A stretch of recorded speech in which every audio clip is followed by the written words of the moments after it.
La selva es un misterioso laberinto donde impera un motivo vegetal absoluto. Allí abajo, a lo lejos, se levanta un reino fortificado tras una muralla de árboles que se alinean tronco a tronco hasta el infinito. Una vez en tierra, frente a las puertas de este reino, veremos que la única forma de penetrar en él sería abriendo un boquete en la pared vegetal. Pero una vez adentro, descubriremos que el obstáculo verde no tiene fin. Estaremos buscando un centro que se aleja mientras bordeamos la tremenda densidad de un mundo de sombras que podría tragarnos para siempre. Misiones es la provincia del extremo nordeste de la República Argentina, famosa en el mundo por las cataratas del Iguazú y sus vastas extensiones de selva subtropical compartidas con Brasil y Paraguay. A principios del siglo XX, la provincia de Misiones estaba poblada casi exclusivamente por los indios guaraníes, y la selva cubría la mayor parte del territorio. Pero con la llegada del hombre blanco, se introdujo la agricultura y la tala de árboles para producir madera. Como resultado de esto, de la selva misionera queda actualmente en pie menos de un tercio de su superficie original. Es decir, que en apenas un siglo ha desaparecido el 70% del terreno selvático de la provincia. Si este proceso no se detiene a tiempo, iremos directo a la desaparición completa de este pulmón verde. Para garantizar el cuidado de la selva, fue creado en 1934 el Parque Nacional Iguazú, que resguarda también las famosas cataratas y su contexto natural, declarados Patrimonio de la Humanidad por la UNESCO. El Parque Nacional Iguazú mide 67.000 hectáreas y protege una infinidad de interrelaciones entre especies animales y vegetales que los científicos de la Administración Nacional de Parques Nacionales intentan desentramar con sus investigaciones. Desde la biología se divide a la selva en 4 estratos o niveles principales que se diferencian por albergar distintas especies según la distancia que los separa del suelo. El nivel más bajo está compuesto por las gramíneas y el más alto llega hasta la copa de los mayores árboles de la selva.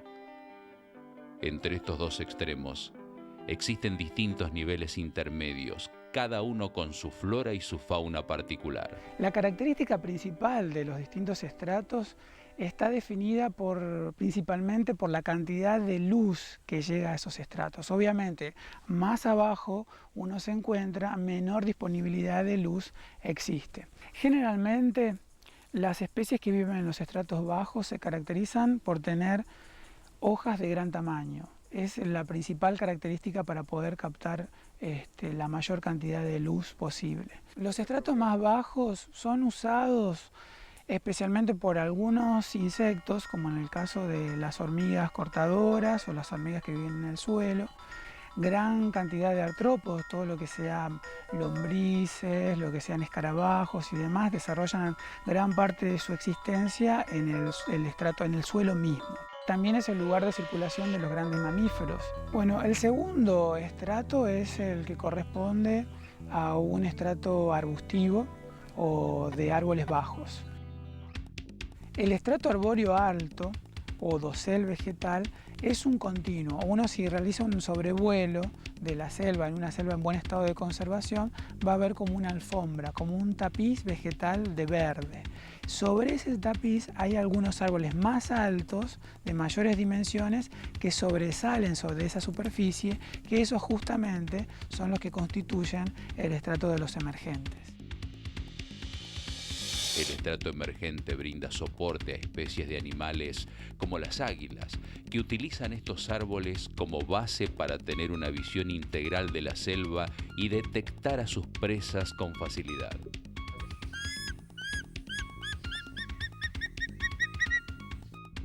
En la selva existen especies vegetales como las lianas y las enredaderas, que no están restringidas a un solo estrato, sino que los recorren a todos, desde lo más bajo hasta lo más alto. Van en busca de la luz serpenteando en cámara lenta, se trepan a los árboles e incluso los estrangulan hasta la muerte.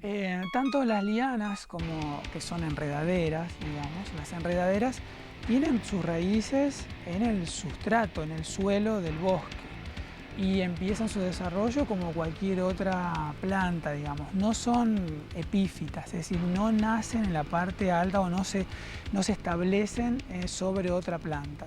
Tienen su origen en el suelo del bosque. Una vez que empiezan a desarrollarse, empiezan a trepar y empiezan a, digamos, a sostenerse sobre otros árboles, sobre otros ejemplares de la selva, hasta adquirir grandes dimensiones y llegar hasta la altura más alta del bosque. En la selva todos los recursos naturales son aprovechados por las diferentes especies, incluso los excrementos de ciertos animales. Un ejemplo muy curioso se da entre los monos y el llamado escarabajo pelotero. Cuando un mono deja caer sus desperdicios desde lo alto de un árbol, unos escarabajos muy singulares llegan a vuelo rasante atraídos por el olor. El escarabajo pelotero recolecta entonces las heces y forma una pelota que se llevará rodando hasta su refugio. Por lo general el trabajo lo realizan el macho y la hembra juntos, empujando esa pelota con las patas traseras, la cual trasladan con asombrosa facilidad. La finalidad es llevarla a casa para depositar encima de ella las larvas reproductivas. Pero uno de los grupos más llamativos de la selva, uno de los grupos de mamíferos más llamativos de la selva y más curiosos y más carismáticos, es el de los felinos. El más característico y el más emblemático es el yaguareté, pero existen también otros gatos manchados que habitan en la selva, cuya biología y comportamiento es escasamente conocido. Bueno, el margay es uno de los gatos de la selva que se sabe muy poco acerca de su biología, y porque sus poblaciones son escasas y porque también es muy difícil de observar en la selva.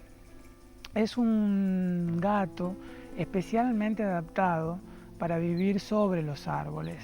Es increíble la habilidad que tiene este animal para trepar e incluso no solo tiene habilidad física, sino que está preparado físicamente, anatómicamente, para facilitar esta habilidad.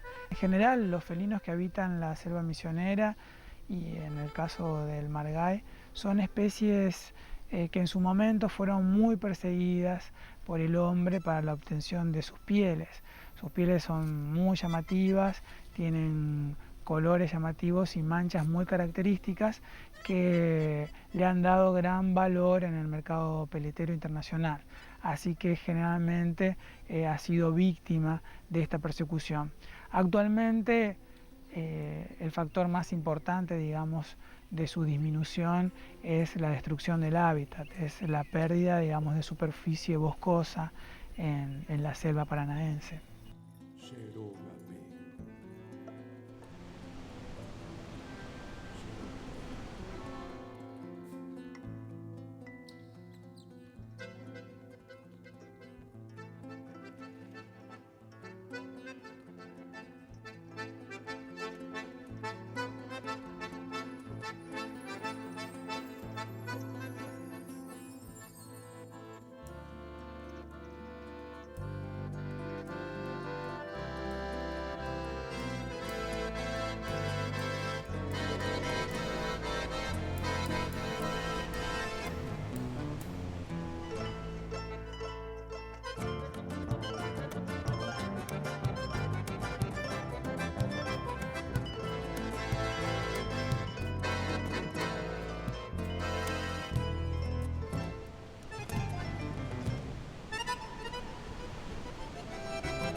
eccezionale proprio. Se uno non vede non crede, se uno non vede non può credere in queste cose. È possibile che ci siano queste cose. Mamma mia, che bello!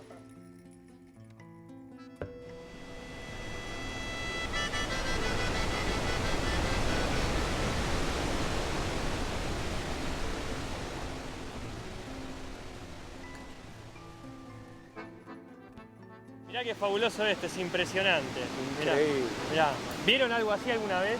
No, ni ahí. Dios No, existe y está mirá acá lo en que es Argentina.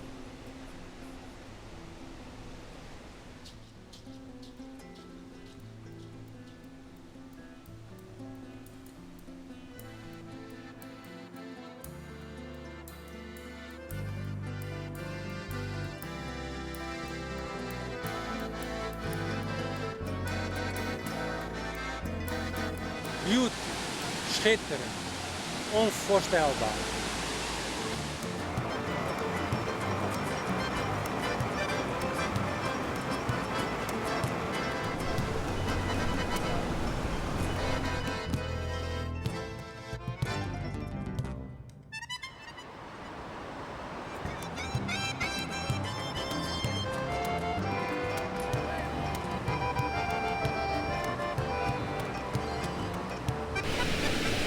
ನೀರು ಅದು 30% ಅನ್ನೋದು ನೀರು ಬರ್ತಿರೋದು 100% ಇಲ್ವಲ್ಲ 100% ಬಂದರೆ ಏನು ಕಾಣಿಸೋದೇ ಇಲ್ವಲ್ಲ ಎಲ್ಲ ಮಳೆ ಬಂದಂಗಿದೆ ನೋಡಿ ಆಮೇಲೆ ಅಲ್ಲೆಲ್ಲ rain forest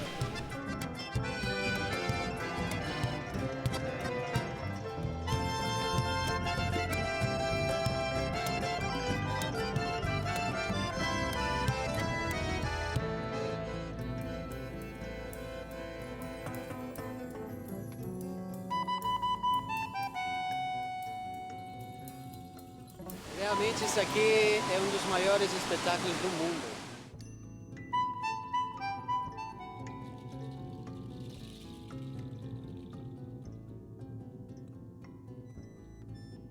A la mierda, que se ve muy bueno.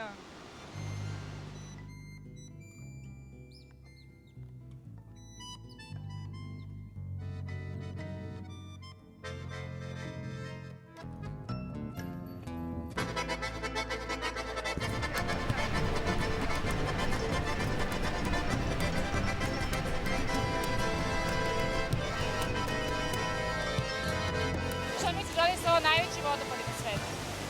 Nisu najveći, ali po količini vode i po širini kažu da jesu. Mislim da bi ovo svako trebalo da dođe da vidi.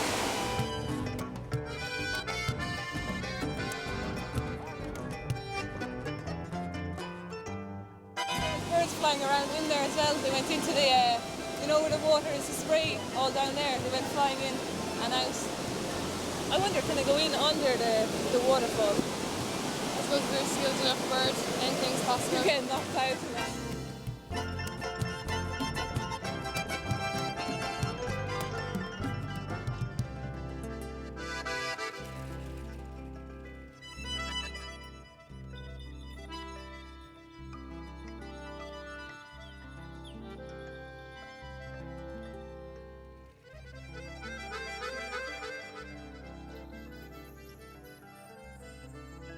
Oh my God! Wat een wunderbare Wasserfalle! Oh. La selva misionera es la porción argentina correspondiente a la selva paranaense, una formación natural que hasta el año 1910 cubría de verde todo el norte del estado de San Pablo en Brasil y bajaba hacia el sur por la costa brasilera hasta la Argentina. Además abarcaba el sector oriental del Paraguay. Desde aquella extensa ecorregión queda en pie apenas un 6% del total. En Brasil y Paraguay, la selva paranaense está próxima a desaparecer para siempre, salvo en las pequeñas áreas declaradas Parque Nacional. En Argentina la situación es un poco distinta. En comparación con los otros dos países, la selva de Misiones no fue tan depredada, pero como en Argentina había poca selva, esta porción no incide demasiado en el porcentaje total. Pero esto no significa que la situación en Argentina deje de ser grave. Por el contrario, En apenas medio siglo la selva misionera se ha reducido en un 70% y el 30% restante se encuentra amenazado y sometido a un proceso constante de destrucción. En Misiones la depredación de la selva comienza, digamos que a partir de que Misiones se incorpora oficialmente a la República Argentina. Tenemos que recordar de que hasta 1870 Misiones era un territorio disputado por el Paraguay, y es en ese momento que llegan las primeras exploraciones destinadas a fundamentalmente a identificar cuáles eran los lugares de yerba mate. Posteriormente se incorporaron otros procesos económicos al aprovechamiento de la selva, el forestal, fundamentalmente centrados en especies que eran consideradas valiosas, maderas de ley, el cedro, el lapacho. Estos árboles se transportaban en grandes balsas llamadas jangadas, y que bajaban por el río Paraná y por el río Uruguay hasta los centros de aprovechamiento que estaban ubicados en Posadas, Santo Tomé, Entre Ríos y hasta Buenos Aires. Estamos hablando de las primeras décadas del siglo XX. Los primeros capitales que vinieron a explotar la provincia de Misiones eran empresas, eran grandes empresas provenientes de Buenos Aires. También este modelo de gran empresa explotadora de los recursos naturales es un modelo que podemos llamarlo alto paranaense, porque es un modelo que se extendía en el Paraguay y en el Brasil a lo largo del río Paraná, el cual era un eje comunicante de toda la economía regional.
A 5 kilómetros de Puerto Iguazú, existe un hospital de animales en medio de la selva llamado Huiraoga, que recibe toda clase de especies lastimadas o decomisadas a los traficantes de fauna.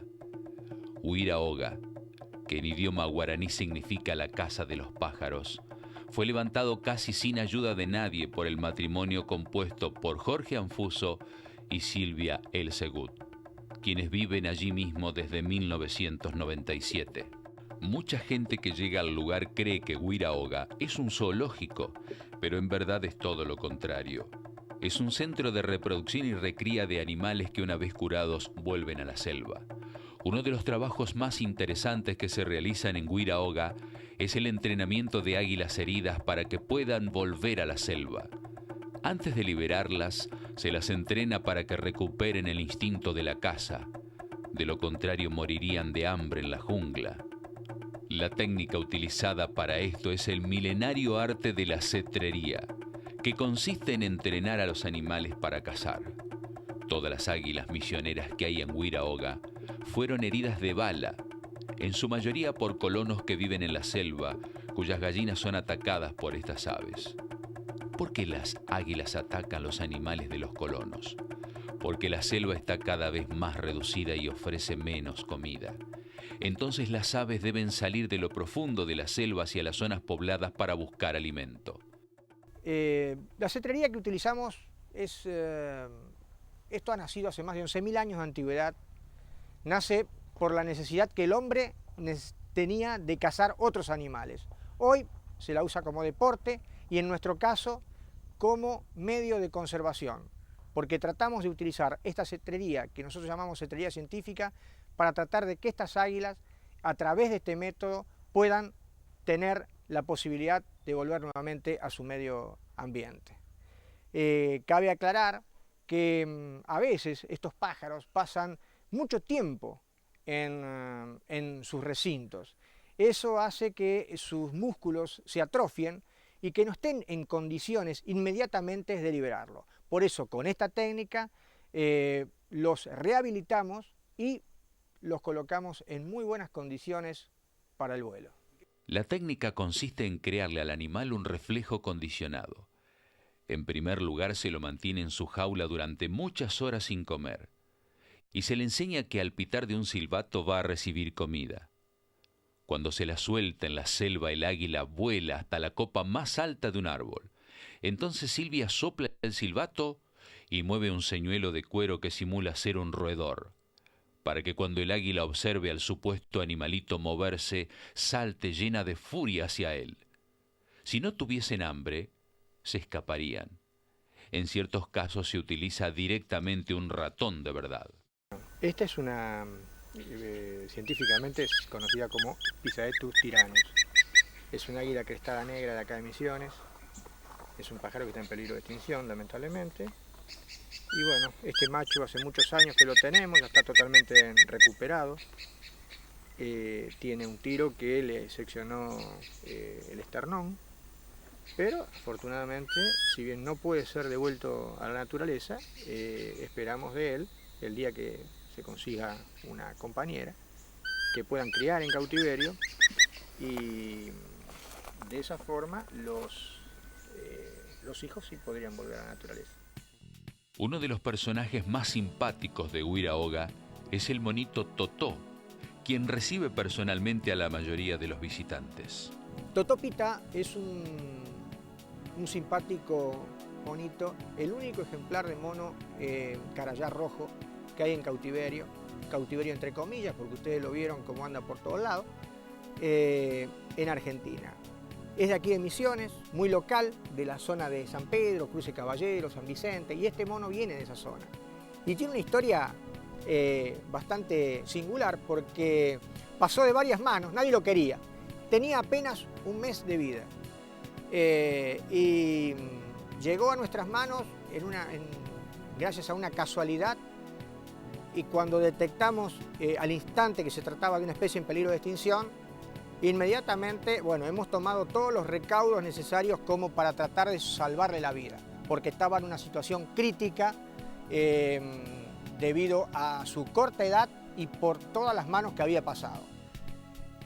Afortunadamente, hoy ya tiene 3 años y lamentablemente no puede volver a su ambiente, pero el día que tenga una compañera es muy probable que pueda dejar descendencia, y esa descendencia sí podría ser utilizada para fines de reintroducción si el día de mañana ocurren algunas desapariciones de esta especie. Entonces, el visitante lo que se lleva realmente es la sensación de haber estado en un lugar donde está la selva en muy buen estado, donde los animales de la selva, los animales silvestres, conviven con nosotros a diario sin interferencias. Eso es el mensaje que nosotros le queremos dar realmente a la gente, mucho más allá de lo que nosotros estamos haciendo con las especies. Fundamentalmente, el cuidado del ambiente, porque cuidando el ambiente, este centro no hubiera tenido sentido, porque habiendo selva hay especies. Y nosotros no tendríamos que estar criando para poder liberarlas y estar así aportando un granito de arena para que no se extingan definitivamente.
Uno de los problemas que afecta a la conservación del Parque Nacional Iguazú es la caza furtiva de animales.